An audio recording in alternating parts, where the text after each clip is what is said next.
नमस्कार, मैं रितु ठाकुर और आप देख रहे हैं हिमाचल दर्पण लाइव टीवी।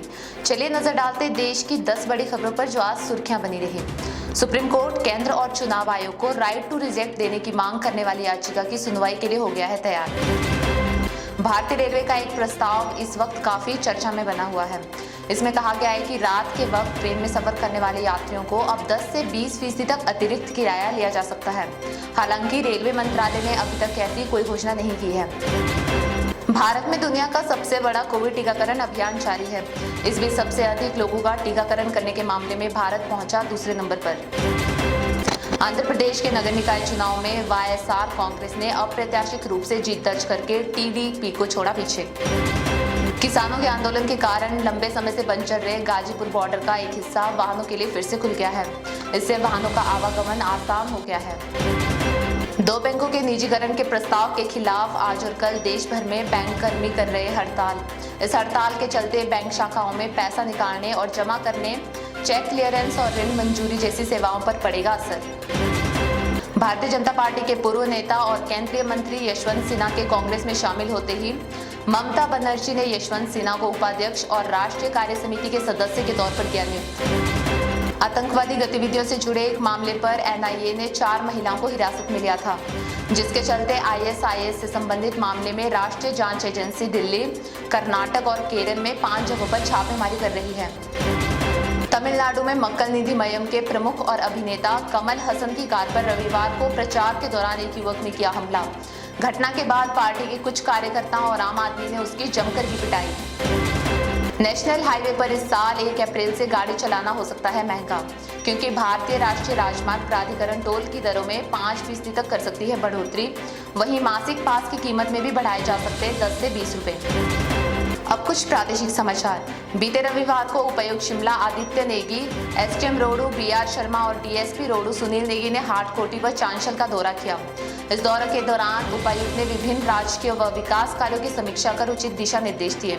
साथ ही चांशल से डोडरा क्वार के लिए यथाशीघ्र यातायात बहाल करने के भी निर्देश दिए गए।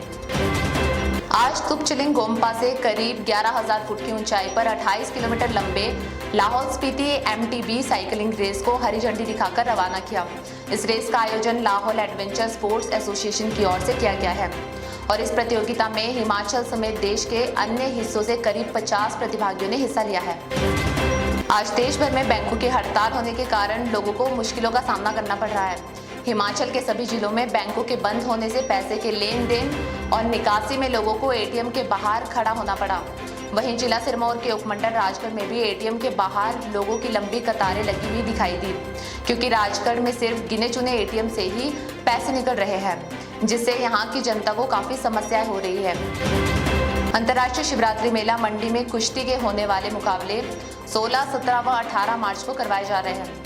इस मेले में अखिल भारतीय शिवरात्रि केसरी के खिताब के लिए सभी बड़े बड़े पहलवान पूरे देश से आमंत्रित हैं। इस मेले में 4 प्रकार की कुश्ती मुकाबले करवाए जा रहे हैं, जिसमें हिमाचल कुमार के खिताब के लिए आयु सीमा 21 वर्ष रखी गई है और इस मुकाबले में केवल हिमाचल प्रदेश से ही पहलवान भाग ले सकते हैं। मंडी कुमार के खिताब के लिए आयु सीमा 19 वर्ष रखी गई है, जिसमें केवल मंडी जिले के ही 19 वर्ष से कम आयु वर्ग के पहलवान ही भाग ले सकते हैं। इसके साथ साथ मंडी शिवरात्रि कुश्ती प्रतियोगिता में पहली बार लड़कियों की कुश्तियां भी करवाई जा रही है, जिसमें हिमाचल प्रदेश की किसी भी उम्र की लड़कियां भाग ले सकती है। किसान आंदोलन के समर्थन में अब हिमाचल के किसान भी सड़कों पर उतर आए हैं। आज जिला कुल्लू के आनी के सीटू समर्थित किसान सभा ने केंद्र सरकार से न्यूनतम समर्थन मूल्य लागू करने की मांग पर प्रदर्शन किया। प्रदर्शन में किसान सभा जिला सचिव गीता ने बताया कि सरकार किसान विरोधी फैसले लेती जा रही है। इससे किसानों को खेती करने में मुश्किलें हो रही है, जिसके कारण देश भर में किसान सड़कों पर उतरकर केंद्र सरकार का विरोध कर रहे हैं। ये थी आज की कुछ खास खबरें। अब होगी आपसे कल मुलाकात, तब तक देखते रहिए हिमाचल दर्पण लाइव टीवी। हिमाचल दर्पण लाइव टीवी, जो बात करेगा आपके हक की।